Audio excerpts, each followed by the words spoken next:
Hello again, this is Jeff with Ability Lock and Key. I'm standing here at a 2007 Chevy Cobalt, getting ready to make a key to it.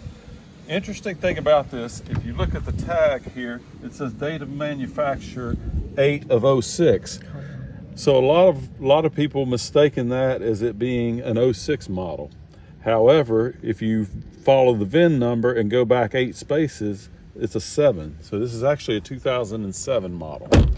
I'm going to go over here to the passenger door because that lock is available. It is the least used, so it will give me the most accurate readings.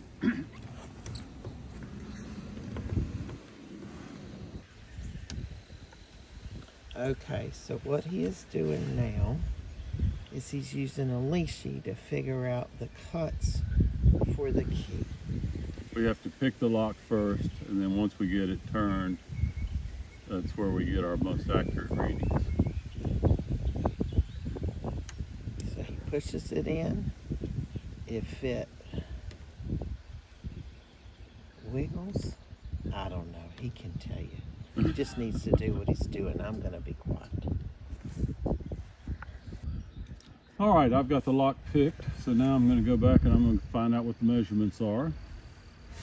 And since this is warded, sometimes I like to do 2 sides at once, and then that way it gives us a little more accuracy. So it looks like space 10 and 9 are going to be 2s. So I'll put 2 and 2 there, and we'll go to 8 and 7. First grab 8, and then we'll move over to 7. And looks like a 4 at 8, and 5 at 7. Now we're going to drop back to 6, which looks like it's going to be another 5. And if I can get it to stay there. And I would like to say that that's going to be a 3, but it's going to 2. So you usually don't get a 2 next to it. So it's probably 4 and 2, because it's obvious that the next space 5 is a 2, and you're not going to have a 5 and a 2 next to each other. So then space 4 looks to be like a 3, and space 3 is a 3. So I'll take these numbers back to the van, put them in the machine, so we know what all but 2 spaces are. That's the best. So we're back at the van. I'm going to go under fine bidding, and we're going to go to Chevrolet. This is B111 key, and I'm going to put in what I know and see if a valid code comes up. So we got 332454422, and we'll hit fine bidding, and that did not work. So with my knowledge of this, I'm going to say that the last number could be wrong. So I'm going to put a question mark there and see if something comes up. Hit fine bidding again. And sure enough, we come up with a G1120. Okay. The G1120. We're going to cut a test key and see if that works.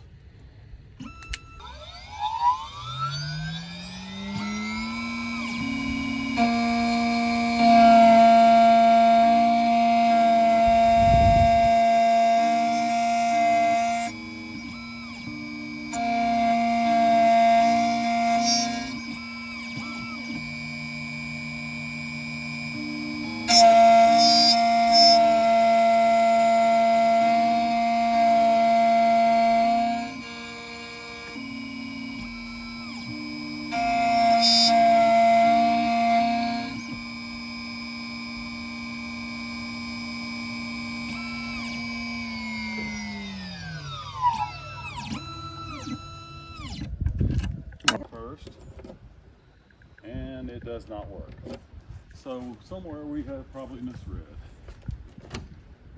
So we'll go back and start over from the beginning.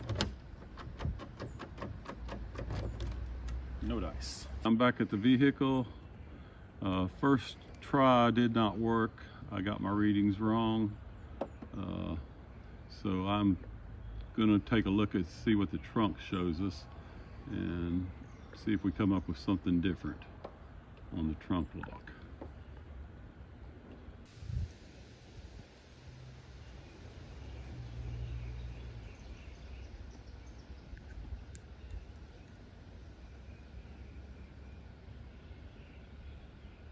When you want me to say anything? You can start talking.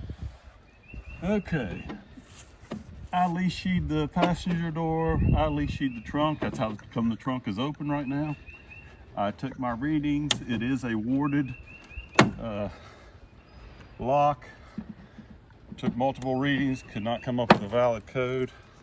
So I said, I give up. Nope, I did not give up. I'm actually gonna take the lock out of the trunk. Since we have the trunk open, we got to pop all these plastic plugs off, and there's our cover. And then I can, if I remember, oh yeah, trunk lock's right there. I will pull this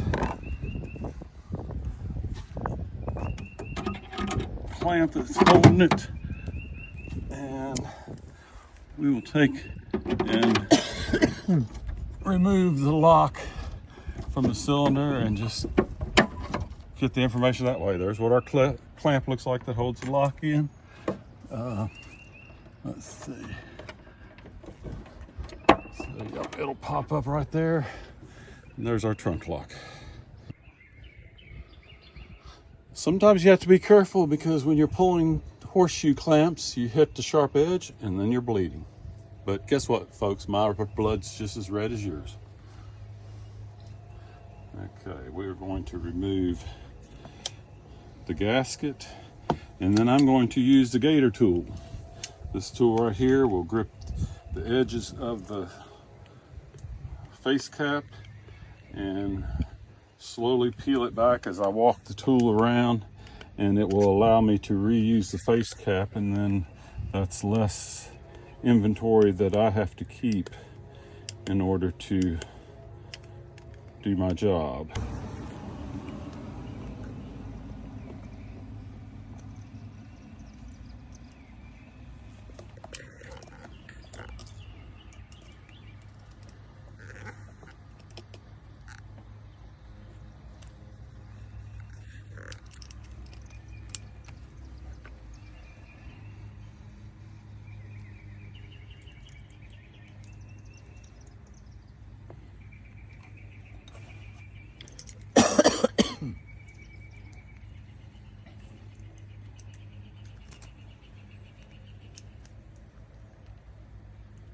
And there's the lock. Wow, that really looks good. That's close, but this last one is sticking. We cut it too deep, and the one before that. Anyway, let's just look at the numbers. These wafers should have numbers on them. We'll just take them out individually and we'll write them down and compare notes with what we did earlier and determine what the actual cuts of this vehicle are. So starting with the 10th wafer, as I remove it, oh, they do have some corrosion on them. Well, it has been sitting for 15 years. Yeah, sure has.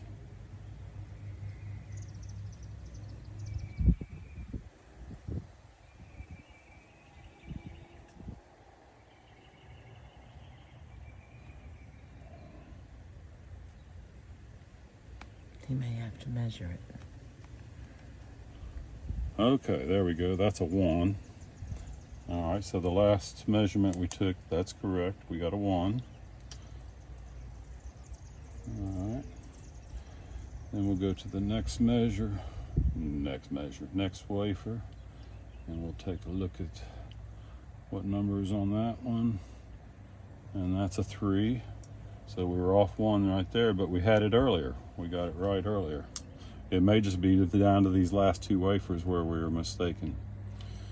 Okay, now we'll go to the next one. But as long as you're into it at this point, you might as well just go on and look at all of them. Make sure that, okay, that's a 3. So right on the last one, wrong on the first one. Awful lot of slop in a warded lock. Okay. Next one is that's a number 5. So we're right on that one on both occasions. All right. We'll go over to this side of the lock, pull this one out. We think that's supposed to be a 4, but let's find out for sure. It is a 4. So we read that one right in both instances. Okay, now we'll go to this side, pull it out, and that is a 2, and that was correct. Remember, that was one where we thought we were reading a 5, but a 2 wasn't going to be next to a 5, and so we made it a 4 because the 2 seemed to be real clear. So now we go back over here, and this one is going to be a 3, and we were right both times on that one. So it really comes down to, it looks like it's going to come down to the very last 2 cuts where I got a misread. Everything else looks to be coming out about the same as we read it with the leashy.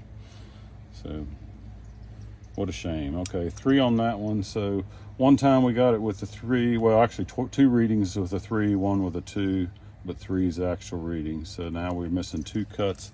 Let's punch those in and see what our machine tells us now. We should have a valid code. He says we have 2 possibilities, so he's gonna. And fortunately, with the possibilities, it's only on the first 2 cuts, and it's either going to be 2-1 or 3-4. So we'll cut the first one, and we can use the same key to cut the second if the first one does not turn in the ignition. So we'll hit the cut, and we'll start to cut on that one. Is it turning? Okay, looks like we got a key. It's the first progression, so we got a key. Now we need to put it onto a transponder. Well, no, let's check it first. It may be non-transponder. Possibility. Probably. Been sitting for 15 years, so we're hoping that it'll crank or turn over. With not getting any power right now. But we need to figure out Probably what. The ground. Okay.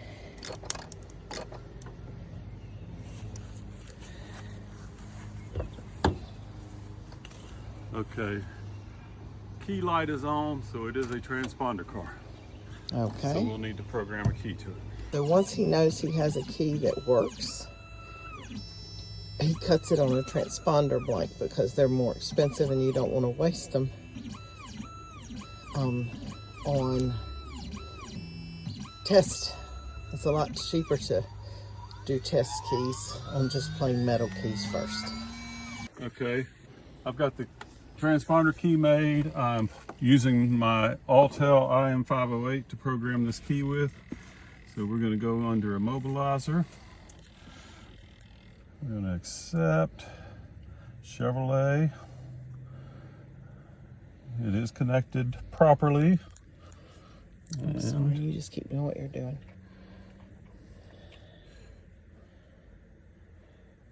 This takes a while, doesn't We'll it? do manual selection. And this is USA. Hold on. And this is a Cobalt, 2006 to 2010. Yes.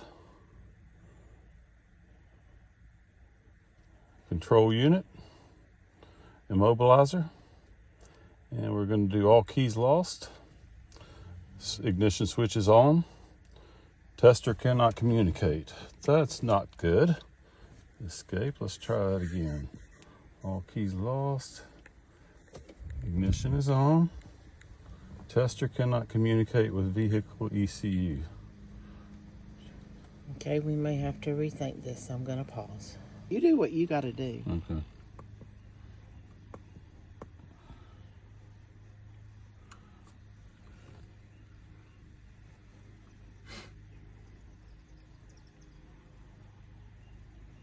He's using an older unit since the last one wouldn't work.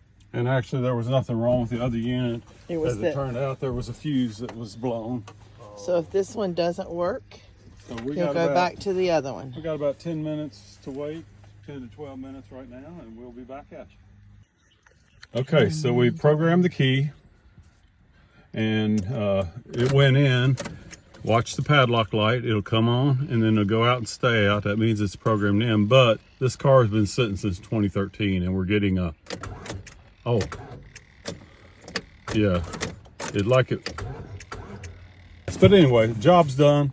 We're gonna get paid, and we'll go from there. Like, watch what it does. It comes on, and then it'll go out. That means the key is good. Okay. Now we're gonna try to start it. Oh, you're gonna have to wiggle it again.